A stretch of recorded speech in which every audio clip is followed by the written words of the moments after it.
পাখিটা যেমন বেড়া জাল থেকে বের হতে চেষ্টা করছে, লিটন দাসও তেমন ইনজুরি থেকে সেরে উঠে মাঠে ফেরার চেষ্টায় ব্যস্ত। অনুশীলনে এক একটা শট খেলে লিটন যেমন আত্মবিশ্বাসী হচ্ছেন, পাখিটাও ঠিক তেমন সঠিক পথের খোঁজ পেয়ে উড়াল দিল। এমনিতে পশু পাখির সাথে লিটনের সখ্যতা বেশ। আজকের এই ছবিটাই দেখুন না, মিরপুর একাডেমির সামনে আইন শৃঙ্খলা বাহিনীর সাথে থাকা কুকুরগুলোকে দেখে আদর করলেন, তাদের কথা জানতে চাইলেন, চেষ্টা করলেন ছবি তুলে।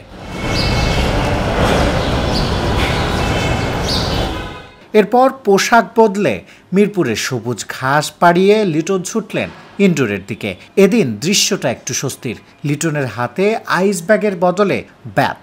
দিন কয়েক বাদেই ওয়েস্ট ইন্ডিজের বিপক্ষে টি-20 সিরিজ, তার আগে অধিনায়কের ফেরাটা যে বড্ড জরুরি। টাইমিং নির্ভর ব্যাটিং করা লিটন দাসের এই ছবি বলে দেয় অনুশীলনে যা করতে চেয়েছেন সেটাই করতে পেরেছেন। বাংলাদেশের পক্ষে সর্বোচ্চ টি-20 রানের মালিক স্বাচ্ছন্দ্যে ব্যাটিংটা করছেন, এর চেয়ে স্বস্তির আর টাইগার ভক্তদের জন্য কী বা হতে পারে।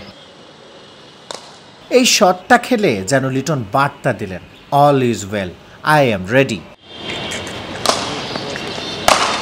লিটনকে এমন রেডি দেখতে চাইবে বাংলাদেশের টিম ম্যানেজমেন্ট।